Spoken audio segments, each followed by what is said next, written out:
नाशिकमध्ये ठाकरे गटामध्ये अस्वस्थता निर्माण झाली आहे। सुधाकर बडगुजर यांची ठाकरे गटामधून हकालपट्टी करण्यात आली। पक्षविरोधी कारवाई केल्याने हा निर्णय घेण्यात आलाय। बडगुजर ठाकरे गटामध्ये नाराज होते आणि त्यामुळेच पक्षाने हा निर्णय घेतलेला आहे। पक्षविरोधी कारवाई सुधाकर बडगुजर यांनी केलेली होती आणि त्यामुळे त्यांना पक्षामधून बाहेर काढण्यात आलेला आहे। सुधाकर बडगुजर यांची ठाकरे गटामधून हकालपट्टी करण्यात आलेली आहे। 2 दिवसापूर्वी मुख्यमंत्री देवेंद्र फडणवीस यांची बडगुजर यांनी भेट घेतली आणि त्यानंतर त्यांनी आपली नाराजी बोलून दाखवली। होय, मी पक्षामध्ये नाराज आहे आणि माझ्यासोबत अनेक जण पक्षामध्ये नाराज आहेत। पक्षांतर्गत काही विषय आहेत त्यावरून नाराजी आहे। भाजपच्या अनेक विषयाअंतर्गत त्यांनी याआधी आवाज उठवलेला होता ठाकरे गटामध्ये राहून आणि सोबतच मुख्यमंत्री देवेंद्र फडणवीस यांची जेव्हा भेट घेतली त्यानंतर मग चर्चा पुन्हा एकदा सुरू झालेली होती। त्यामुळे सुधाकर बडगुजर हे पक्षामध्ये नाराज आहेत। त्यामुळे पक्षविरोधी कारवाई केल्याने ठाकरे गटाकडून त्यांची हकालपट्टी करण्यात आलेली आहे। संजय राऊत यांनी देखील आज बडगुजर यांच्याबाबतची भूमिका मांडली आणि त्यानंतर ठाकरे गटाच्या नेत्यांनी नाशिकमधल्या नेत्यांनी बडगुजर यांच्याबाबतची भूमिका स्पष्ट केलेली आहे। ते गेल्यानं पक्षाचं नुकसान होणार नाही, शिवसेना संपणार नाही, तर दुसरीकडे बडगुजर म्हणजे नाशिकची शिवसेना नाही असं संजय राऊत यांनी म्हटलेलं आहे। त्यामुळे सुधाकर बडगुजर यांची ठाकरे गटामधून हकालपट्टी करण्यात आलेली आहे। पक्षविरोधी काम केल्यानं आणि वक्तव्य केल्यानं कारवाई करण्यात आलेली आहे। सुधाकर बडगुजर हे ओबीसी नेते आहेत नाशिकमधले आणि त्यामुळे ते कोणत्या पक्षामध्ये जात आहेत हे पाहावं लागणार आहे। मात्र त्यामुळे ओबीसींची समीकरणं नाशिकमधली येणाऱ्या निवडणुकांमध्ये चढ उतार पाहायला मिळतील।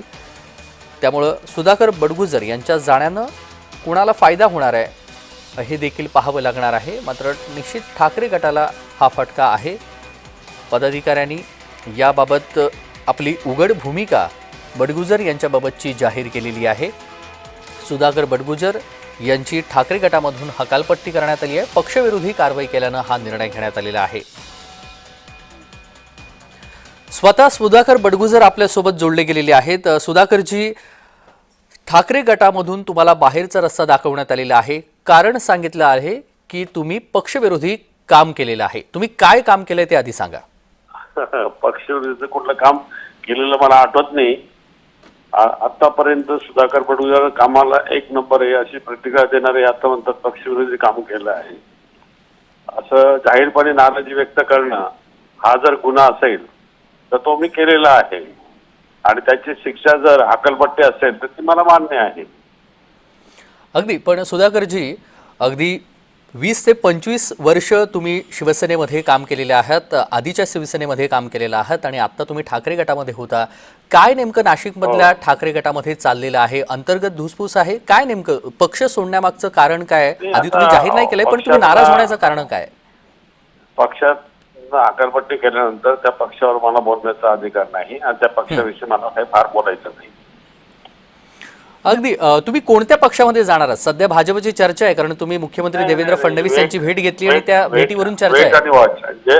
देवेंद्र फडणवीसांची जी भेट घेतली ती मुख्यमंत्री या नात्याने घेतली आणि महापालिकेचे प्रलंबित प्रश्न होते। एक महापालिकेच्या आस्थापनावरती 3600 पदं रिक्त आहेत कर्मचाऱ्यांची, ती लवकर भरावी। दुसरा मुद्दा होता क्लास 3 क्लास 4 कर्मचाऱ्यांचे प्रमोशन करावेत। क्लास 1 क्लास 2 चे प्रमोशन झाले आहेत आणि ते 3-4 जे प्रमोशन बाकी आहेत ते त्वरित करावेत आणि शासन निर्णयानुसार असं आश्वासित प्रगती योजनेचा लाभ हा 10 वर्षानंतर 20 नंतर दिला जातो, तो त्वरित देण्यात यावा। अगदी, सुधाकर बडगुजर यांचा राजकीय प्रवास पुढचं कसं असणार आहे? बघू, आता वेट आणि वाच, कार्यकर्त्याची चर्चा करू आणि नंतर ठरवू भूमिका। अगदी, काही वेळापूर्वी तुमच्याच काही जवळच्या पदाधिकाऱ्यांची पत्रकार परिषद झाली। त्यांचं म्हणणं आहे की त्यांच्या जाण्यानं काही फरक पडत नाहीये, शिवसेना संपलेली नाहीये, ते कुठेही जाऊ देत, आम्ही पुन्हा एकदा नव्यानं शिवसेना उभी करू। करतील ना, त्याबद्दल मला काय बोलायचं। अगदी, संजय राऊत यांचं पण हेच म्हणणं आहे की शिवसेना नाशिकमधली काही संपत नाहीये, बडगुजर म्हणजे शिवसेना नाहीये नाशिकमध्ये। मी कुठं म्हणतोय मी म्हणजे शिवसेना आहे असं पण अगदी सुधाकरजी, तुम्ही म्हणताय की तुम्ही नाराज आहात हे तुम्ही बोलून दाखवलंय, पण तुमच्यासोबत अजून काही जण आहेत जे नाराज आहेत। कोण आहेत ते नाराज? आता जे असतील ते वेळ आल्यावर दिसेल। आता बस बोलणं काय उचित नाही। लक्षात येईल. म्हणजे पुढे याचा येणाऱ्या अर्थ काळात सुधाकर बडगुजर यांच्यासोबत नाशिकमधले ठाकरे गटातले मोठे नेते आहेत संपर्कात आणि त्यांच्यासोबत जेव्हा पक्षप्रवेश होईल तेव्हा तुमच्यासोबत येतील ते. वेळ काढत सांगितलं. अगदी धन्यवाद आपण दिलेल्या सविस्तर प्रतिक्रियेसाठी. सुधाकर बडगुजर हे स्वतः आपल्यासोबत जोडले गेलेले होते. त्यांची सध्या नाशिकच्या राजकारणामध्ये चर्चा आहे. त्यांची ठाकरे गटामधून बाहेरचा रस्ता त्यांना दाखवण्यात आलेला आहे आणि त्यानंतर ही पहिली प्रतिक्रिया आपण सुधाकर बडगुजर यांची पाहिलेली आहे.